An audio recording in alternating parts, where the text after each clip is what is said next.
Hello everyone, my name is Luke Elijah. Thank you very much for watching this video. I am in beautiful Cancun, Mexico, and it's my first time here. I'm here on the invitation of these two people here, who are a wonderful couple who have lived here in other parts of the world, such as Bali.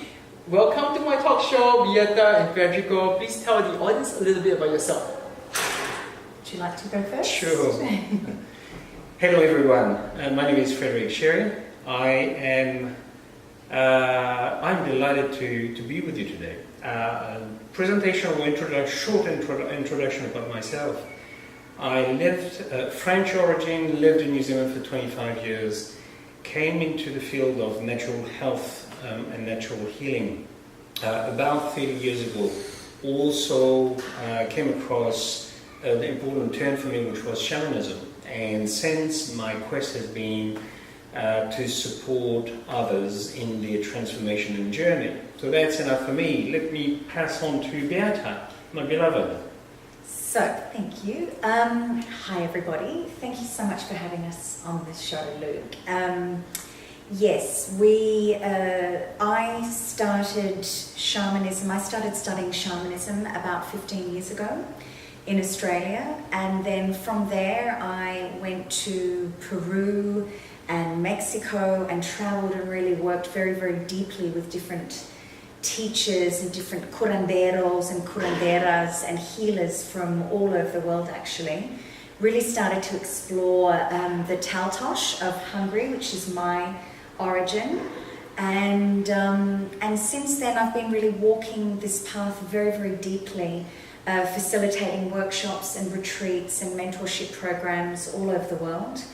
Originally, and I am still focused very much on women, but then Frederic and I connected just over a year ago and decided that not only we were aligned as partners, but also our work and our vision and the way that we like to offer transformation and change and healing in people's lives was very, very much aligned. So our not only a personal purpose, but our work offerings, our dharma, our service to the world was also very aligned. So it's wonderful to be able to work with your partner. Yeah. Splendid, totally.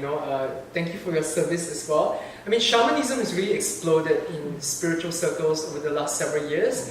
And you guys are the epitome, really experts in this line. You really dedicated your life to studying many kinds of shamanism from different teachers all around the world, and now even more so in Central America. Could you tell us a little bit for those people who are new to this, what is shamanism? What can it do for them?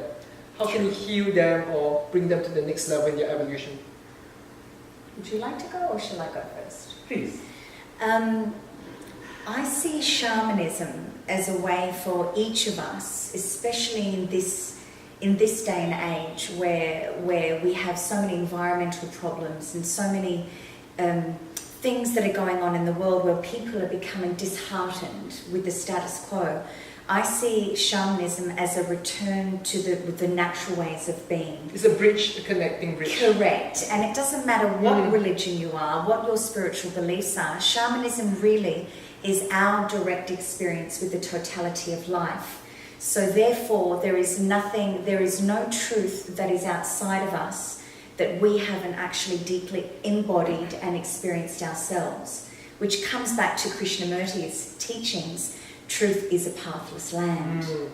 So I really love that, and whether you're following Christ or Buddha or any of these amazing ascended masters that came to our planet, they were also incredible shamans. Indeed, I mean, a lot of these ancient teachings are very relevant in our modern day and age, even more so because, like you say, we're so disconnected and detached from the natural state of being, and that's why people are so stressed and getting strokes and cancers. And shamanism is a great bridge back into the spirit world, back into the natural world. Exactly.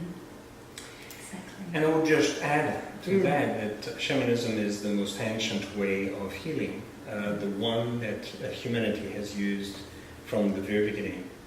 Shamanism is still very current. Shamanism is completely active in all traditions, all ethnic groups in the world, all countries in the world have a root to ancient traditional shamanism. And what is happening, what you're referring to, Luke, today, is a return to not only shamanism, but an integration of shamanism and the power of shamanism to our current ways of healing. So modern science, modern medicine is very valuable. It saves lives. It contributes to our ways of living in many, many aspects. And shamanism is here just to rebalance or to complement the new ways of healing and bring back the old ways, as we seem to have forgotten so many aspects of these ancient traditions. Well, one of the best ways that has been brought to the forefront and a lot into the pervasive culture and knowledge of people, especially in the spiritual circles and even outside of that, people are seeking natural medicine, natural therapy, and sacred plant medicines to help them on the healing journey. And you guys are experts in it, and you facilitate rituals and sessions with sacred plants. Could you tell the audience who are completely new to it or know very little more about sacred plant medicines and what they can do for them? Would you like to go? Sure. Again, all ancient traditions have used nature. It's not only the plants, it's the animals, it's the concepts of the winds, the cycle of earth, and the relationship to all the elements of nature in order to support other people's and their communities' transformation and healing. So it's not only the plant, however, the plants have a very, very particular place and role to play in the process of transformation. Again, most ancient traditions have used and called upon the teachings of plants and trees in order to support these processes of transformation. And we, Beáta and myself, have come across, obviously through our own studying, our own drawing, our own learnings, we have come across some very, very specific plants which we have established an affinity and a relationship, a deeper relationship with, more than with others. And this particular plant that I'm referring to is called the San Pedro cactus, which is used in the Andean and part of the Amazonian basin of northern and Central America. South America and a bit of Central America. So I think, what Frederic and I have found in working deeper with the San Pedro or the Wachuma medicine is the phenomenal ability of the consciousness of the plant to be able to connect with the consciousness of an individual to effect true and long-lasting change and deep healing.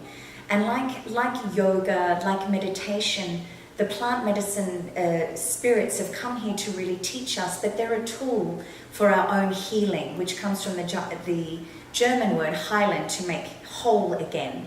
So in the work that we facilitate, which is already extremely potent and very, very transformational, we have found that the use of plant medicines, not only for their physical abilities to be able to heal, don't forget most of the sacred plant medicines used in Central and South America are also the most alkaline substances on the planet, which is completely the antithesis of what happens to our bodies when they turn carcinogenic or when they acidic. Correct. So we're very, very grateful. We're students for life. We never stop learning.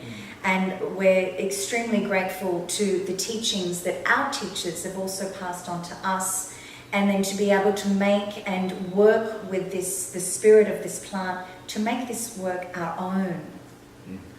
So beautiful, so beautiful. How you guys are traveling around the world to bring ancient traditions and medicines to the reach of the modern man, right? And assisting them in this grave time of need. We need that right now in this time to so that humanity can heal itself and go to the next level in this time of the ascension. You know, could you give the audience a piece of advice, a piece of wisdom, or a tip? Each of you one, yeah.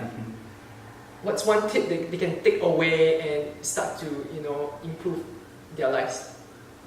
One tip that I would like to share is that no matter what you are traveling through in your life, whether you're going through deep pain or whether you're in a wonderful space of expansion and joy, is to find the time every day to go out and experience nature, whether that is 5 minutes with your feet on the earth, connecting to the earth, or you have the good fortune of living near a park, or you live in a beautiful forest or a grassland area. Take at least 5, I would recommend 20 minutes a day minimum, to really be in nature and come back to yourself and come back to your truth and your wisdom. Nature is our greatest teacher and our greatest healer. So that's my tip. And for me, I would only add to that particular space that you're creating in your life. Being in nature is also listening to the language of nature. And the language of nature is part of this remarkable field that is emerging today, which I call the other ways of knowing. In other terms, it's not about thinking, it's not about putting your brains to the task, but it's about letting the teaching come to you. And this is a radical shift, as we are always prone to orient towards something rational and organized, structurally thought. Whereas in nature, and it happens a lot more in nature, the language of intuition, the language of nature, the language of the symbolic of nature starts engaging with you to the benefits of health, abundance, relationship, connection to yourself, others, and beyond others, to the divine. So, yeah, that would be just my tip.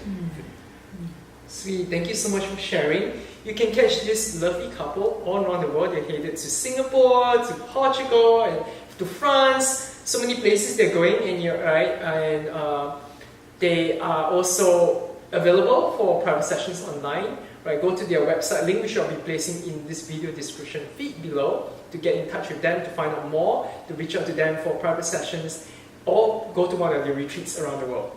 Thank you so much, guys, for coming to my talk Thanks show. to you. So Thanks much, to you. Luke.